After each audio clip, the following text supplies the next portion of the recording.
¿Qué tal? Hoy quiero hablar un poquito sobre lo que se dijo en la mañanera. Hubo varios temas, pero ciertamente el más importante fue el que es sobre la consulta para enjuiciar a los expresidentes. Eh, Damián Alcázar ya había sacado un video donde decía que tal vez no se les pueda meter en la cárcel. Tal vez no se pueda hacer la justicia como muchas personas quisieran o quisiéramos, pero ciertamente el hacerse un juicio ya implica mucho, porque ahí se aclararían muchas cosas y se vería en realidad si la justicia mexicana es eficiente o no lo es. Sí, igual ese ese juicio serviría para hacer un precedentes, sí, de que se pueda juzgar a los presidentes, y aparte de que el pueblo tendría el derecho ya de que las consultas ciudadanas sean más válidas, ¿no? Porque pues es difícil, ¿no? Darse cuenta de que es un determinado tiempo que se puede hacer la consulta ciudadana y ya después ya no, hasta dentro de las próximas elecciones, antes de las próximas elecciones federales. Y pues no, no es justo, ¿no? O sea, si la población lo quiere, pues debe de poderse hacer las consultas ciudadanas en cualquier momento. Ahora, lo más importante aquí es de que el presidente comenta sobre los delitos que hizo cada uno de los expresidentes, sí, también nos muestra la pregunta que él está dirigiendo, sí, y que a través del Senado la va a poner a consideración para la ciudadanía y claro, pues para el poder judicial, que van a ser los que van a terminar de ver si es viable la consulta ciudadana. Bueno, pues, ¿qué más puedo decir si todo lo dice el presidente en el escrito que leyó en la mañanera? Muy, muy importante, este, pues escucharlo todo. Yo lo traté de sintetizar las palabras del presidente, puse lo más importante, lo más trascendente, pero pues si pueden verlo completo, pues sería excelente. Los invito a verlo y bueno, les comparto lo que yo pude, pues ahora sí seleccionar para hacer más ligero el video. A las y los senadores del Honorable Congreso de la Unión presentes, el suscrito Andrés Manuel López Obrador,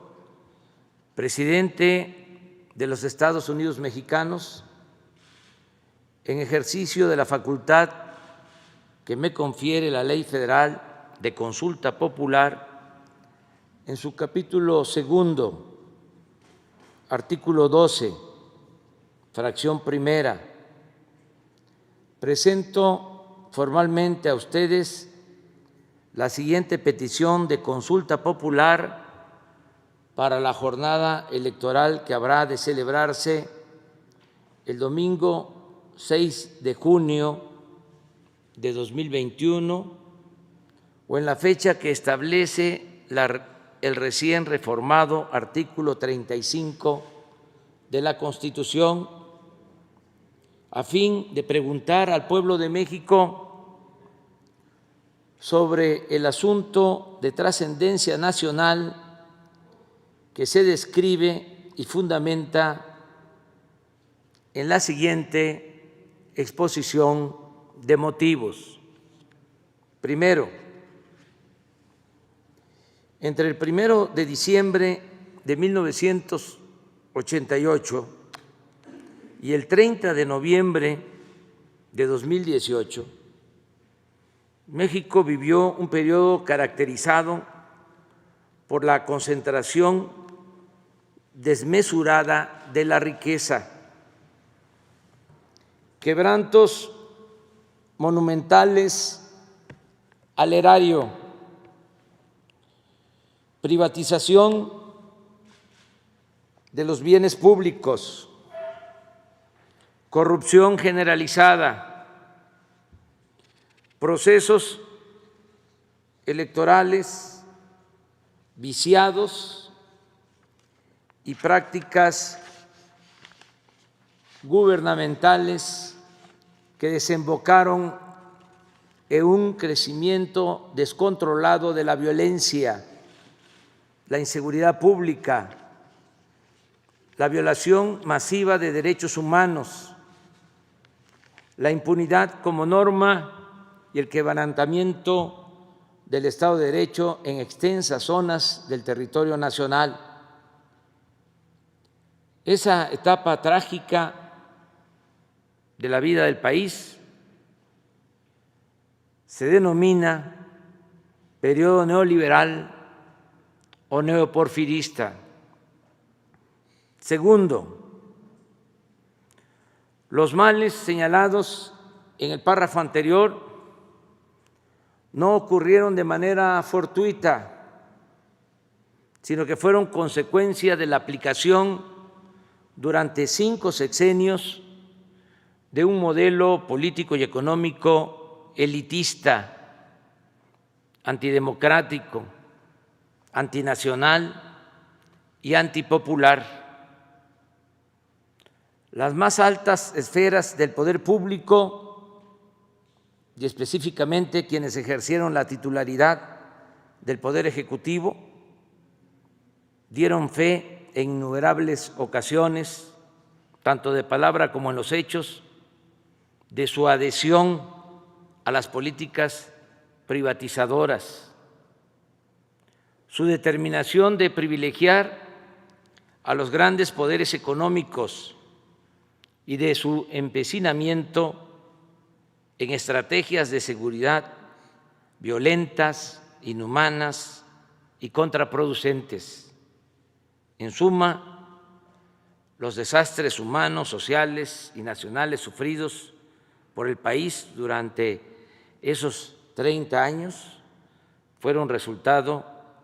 de una suma de actos voluntarios y racionales por parte de quienes lo gobernaron en ese lapso.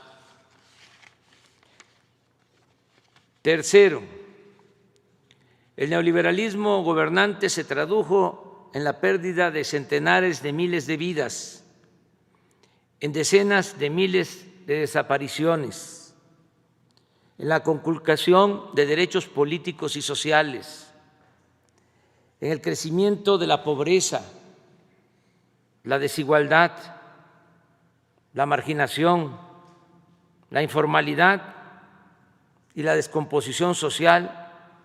en el deterioro sostenido de los sistemas públicos de salud y educación, en la desprotección de millones de jóvenes y adultos mayores, en el acoso depredador en contra de las comunidades indígenas, en un pronunciado deterioro de las instituciones, en la pérdida de soberanía y en la devastación de las industrias petrolera y eléctrica, entre otras consecuencias graves. Cuarto, la desigualdad en México se profundizó precisamente durante el periodo neoliberal o neoporfirista. Según cifras del Banco Mundial y de la Organización para la Cooperación y el Desarrollo Económico, OCDE, fue en el sexenio de Carlos Salinas de Gortari cuando crecieron más en nuestro país las diferencias económicas y sociales entre ricos y pobres. Y no es casual que al mismo tiempo se entregó a particulares nacionales o extranjeros una cantidad sin precedentes de bienes públicos. Un dato: en julio de 1988, cuando Salinas fue impuesto mediante un fraude electoral, en la lista de la revista Forbes, en la cual figuran las personas más ricas del mundo, solo aparecía una familia mexicana, la de los Garza Sada, con 2,000 millones de dólares. Pero al finalizar aquel sexenio, ya estaban incorporados a ese listado otros 24 mexicanos que poseían en conjunto más de 44,000 millones de dólares. Casi todos ellos habían sido beneficiados con empresas, minas y bancos que antes eran propiedad de los mexicanos. Luego de estar colocado en 1988 en el lugar 26 entre los países del mundo con más multimillonarios, en 1994 México escaló al 4º sitio, solo por debajo de Estados Unidos, Japón y Alemania. Quinto, el presidente Ernesto Zedillo continuó las políticas privatizadoras de su antecesor y las llevó hasta sus últimas consecuencias. Privatizó bienes nacionales como los ferrocarriles, pero además adjudicó al conjunto de los mexicanos deudas privadas por un monto de 552,000 millones de pesos en el marco del llamado rescate bancario de 1998. A la fecha, aunque el país ha pagado a los bancos 700,000 millones de pesos por bonos del FOAPROA, esa deuda pública asciende a cerca de 2 billones y no terminará de saldarse sino hasta el año 2070. Sexto, Vicente Fox Quesada llegó a Los Pinos como resultado del anhelo social de alcanzar la democracia y la alternancia. Sin embargo, cuando se acercaba el final de su gestión, intervino indebida e ilegalmente en el proceso electoral a fin de impedir el triunfo de la oposición. Tal intromisión no solo fue reconocida en el fallo con el que el Tribunal Electoral del Poder Judicial de la Federación legalizó el turbio proceso electoral de 2006, sino que el propio Fox, quien al año siguiente, en una entrevista con Telemundo, admitió, cito, que era importante detener a López Obrador, y en 2010 se jactó, cito, de haber cargado los dados del proceso electoral. De esa forma traicionó el mandato democrático al que se debía y los principios mismos de la democracia. Séptimo, desde el inicio de su sexenio, Felipe Calderón Hinojosa embarcó al país en una estrategia militar supuestamente orientada a combatir el narcotráfico, que exacerbó la violencia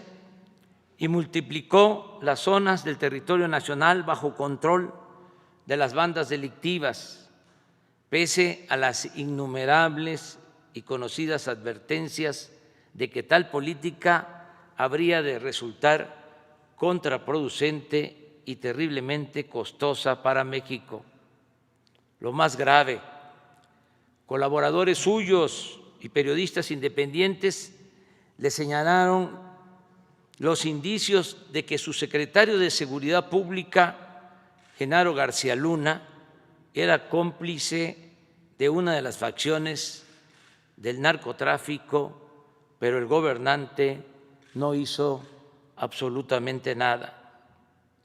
A la luz de la detención y el enjuiciamiento de García Luna en Estados Unidos, la actitud de Calderón solo puede explicarse como fruto de una extremada irresponsabilidad o de complicidad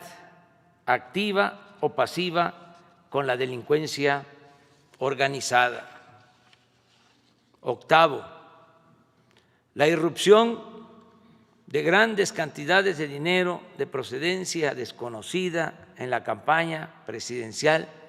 de Enrique Peña Nieto fue señalada desde 2012 sin que ello tuviera consecuencias legales o llevara al Tribunal Electoral a anular la elección, como en ese tiempo desde la oposición formalmente lo exigimos. Sin embargo, declaraciones recientes de Emilio Lozoya Austin, director general de Pemex durante el sexenio de Peña Nieto, han permitido documentar que parte de ese dinero provino de sobornos anticipados de la empresa Odebrecht. Por otra parte, los señalamientos de Lozoya apuntan a la presunta complicidad de Peña Nieto en las cuantiosas sumas de dinero que se entregaron a legisladores del PAN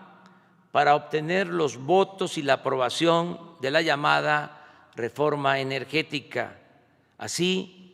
como en la compra fraudulenta de la planta de fertilizantes agronitrogenados, operación que causó al erario un quebranto superior a $200 millones. Y en cumplimiento a la fracción tercera del artículo 21 de la Ley Federal de Consulta Popular, propongo la siguiente pregunta: ¿está de acuerdo o no con que las autoridades competentes, con apego a las leyes y procedimientos aplicables, investiguen y en su caso sancionen la presunta comisión de delitos por parte de los expresidentes Carlos Salinas de Gortari, Ernesto Zedillo Ponce de León, Vicente Fox Quesada, Felipe Calderón Hinojosa y Enrique Peña Nieto, antes, durante y después de sus respectivas gestiones? Por lo aquí expuesto, solicito respetuosamente a ustedes, primero, tener por aceptado en tiempo y forma el presente escrito. Segundo, dar cuenta de la presente petición de consulta popular y turnarla a la Comisión de Gobernación y, en su caso, a las comisiones que correspondan para su análisis, dictamen y cumplimiento de las etapas procesales correspondientes, con fundamento en lo dispuesto por la fracción primera del artículo 27 de la Ley Federal de Consulta Popular y demás disposiciones aplicables. Palacio Nacional, Ciudad de México, 15 de septiembre de 2020.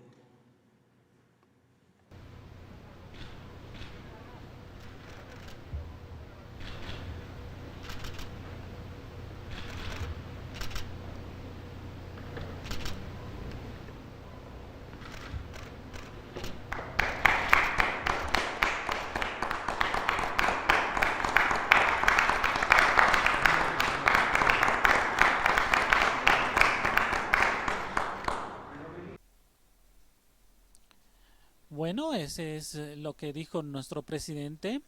y pues mi comentario sería pues que si se puede hacer la consulta y si se puede llevar esos juicios a los expresidentes, pues sería bueno para la población porque nos empezaríamos a dar cuenta que ya la corrupción sí se castiga, que ya no va a haber impunidad, que nuestro pueblo puede progresar, tiene el derecho de ser un mejor pueblo. Necesitamos que nuestras, pues ahora sí, autoridades, nuestros gobiernos sean lo más apegado al derecho, a lo bueno, ¿no? Porque nosotros no queremos seguir teniendo gobiernos corruptos. Es algo que nos ha lastimado mucho a todos y pues que,